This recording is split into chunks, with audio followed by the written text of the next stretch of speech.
Angie, and in my kitchen today we're going to be making honey cheese tofu. One of my friends introduced me to honey cheese tofu in an izakaya in Kitasenju. This is a place on the outskirts of Tokyo.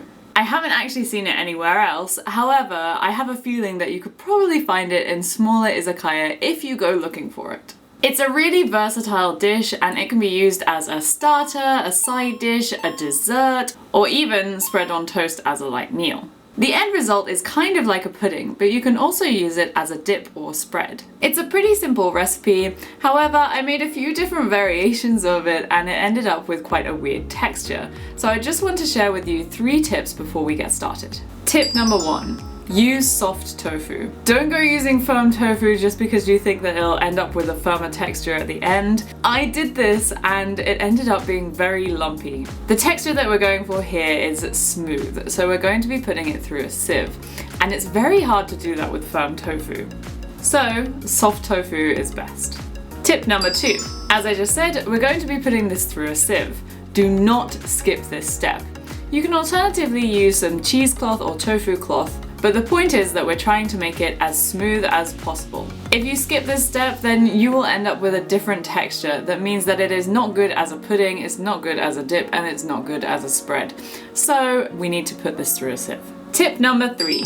Use gelatin. If you don't use gelatin, everything is going to separate. So you're going to have some tofu water and a jiggly mess. But if you use gelatin, then everything will come together nicely and we'll have a firmer end product. This does mean that this particular dish is not vegetarian.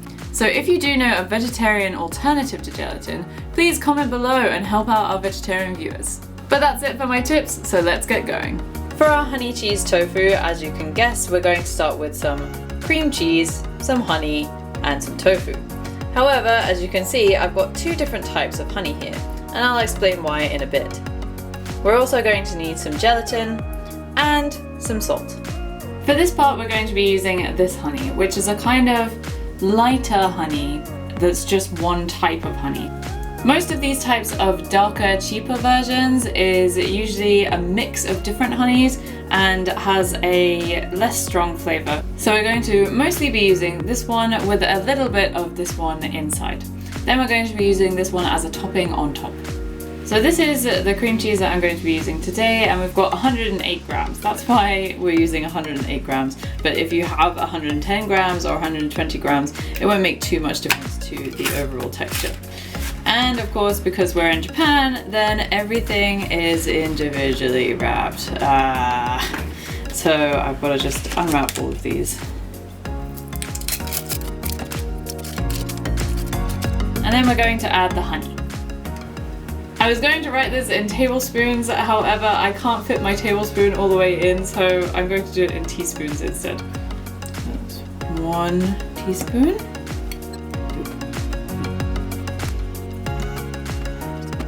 If you're worried about the amount of sugar in this, you can bring down the amount of honey. However, it's quite a big source of our flavor. So if you're not worried about it, I would just say go for it and even add more if you want.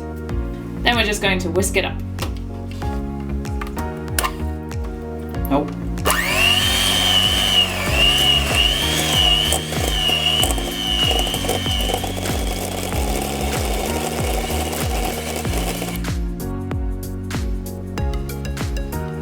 We're not trying to whip any air into this, we're just trying to get everything combined.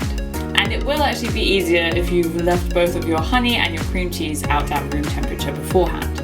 So this is a main part of the flavor, so we're just going to test it for sweetness. It's fairly sweet, but I'm just going to add 1 more teaspoon of our mixed honey. So now we'll just mix that up again. Because we've got less cream cheese than we do tofu, then you can stand to add a bit more sweetness to this than you can taste right now, because the tofu will make everything a lot milder. So now we're going to strain our tofu through a sieve. So I've got my 170 grams of tofu here. And I'm going to just get rid of the water. And we're going to just pop it straight in there. And then using my spatula, I'm just going to push it through. Oops.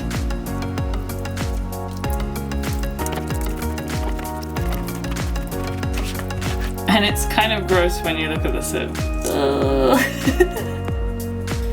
And then give it a mix and see what kind of texture it is, but here mine is still pretty lumpy, so I'm gonna give it another sieve.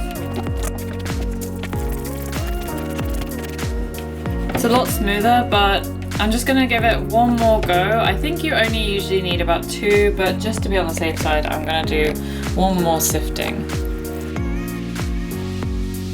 It will melt a bit and go a little bit smoother when we put it into the pot later, but you want to just try and get it as fine as possible here.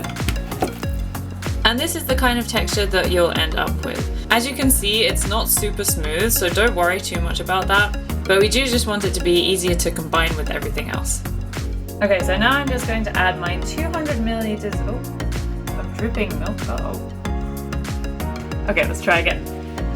Okay, so now I'm just going to add my 200 milliliters of milk and my 1.5 teaspoons of gelatin powder to the pot. Then once that just starts to boil, we're going to add everything else into the pot along with a pinch of salt and then just heat it through for about 2 minutes. So in goes my milk.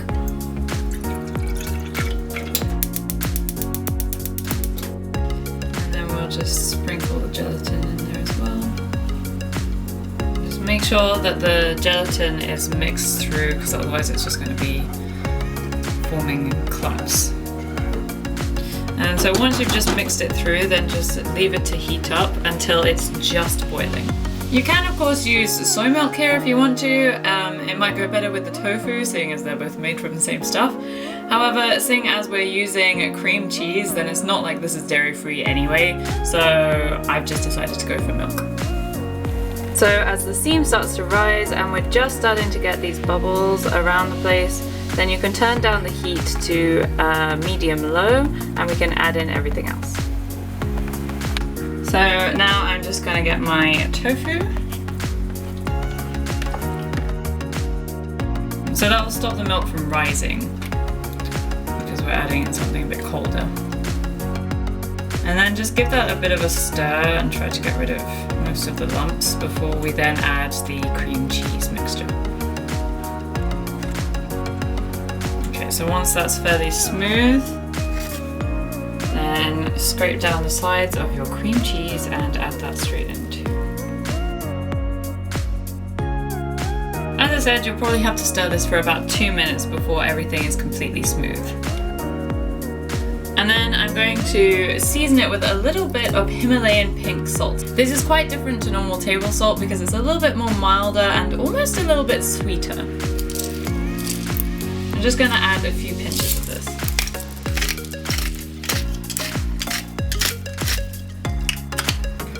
And then at the end we'll also be adding this on top. I'm just making sure that there are no lumps anywhere in my pot. And if you find any, just kind of press them down with your spatula. Okay, and then turn the heat off. And it should look something like this. You'll notice that there are some really tiny lumps if you push your spatula up against the wall like this, but that's fine. So I want to be able to present mine upside down in a sort of dome shape, so I'm going to be putting it into this bowl. But if you just want to use it as a dip, then it doesn't really matter what kind of Tupperware or bowl that you put it into, because it doesn't matter what shape that you make it into later. But if you're thinking about what shape it's going to be when you turn it upside down, then you've got to use something that looks a little bit nicer. So I'm a little bit worried that I didn't stir my gelatin straight away in the milk, so I think it's got a tiny bit lumpy, so I'm just going to put it straight through my freshly rinsed sieve. It doesn't really matter if there's still a little bit of tofu in there.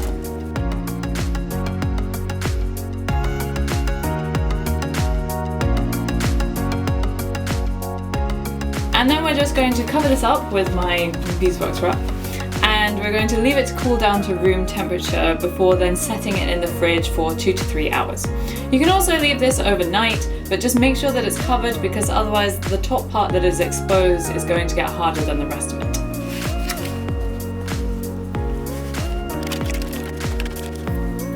Okay, so I'm going to leave that to cool down and then I'll put it in the fridge, and then I'll see you in about 3 hours.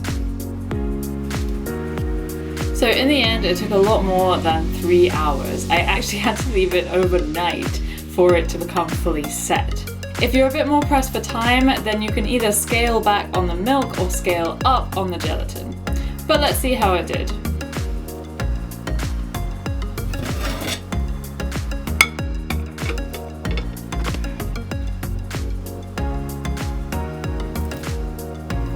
Ta-da!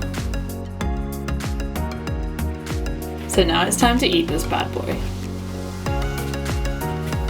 You can enjoy this on its own as a pudding with a spoon, or with biscuits, or with bread as a dip, or even on, oh wait a second, or even on, nope, or even on toast with some honey. But today I'm going to be enjoying it with a drizzling of honey and some salt and accidentally some black pepper. However, I would highly recommend pink pepper in place of black pepper. And there you have it, honey cheese tofu. If you've been inspired to make some honey cheese tofu for yourself, then don't forget to subscribe. But that's it for today, and I'll see you next Sunday. Bye!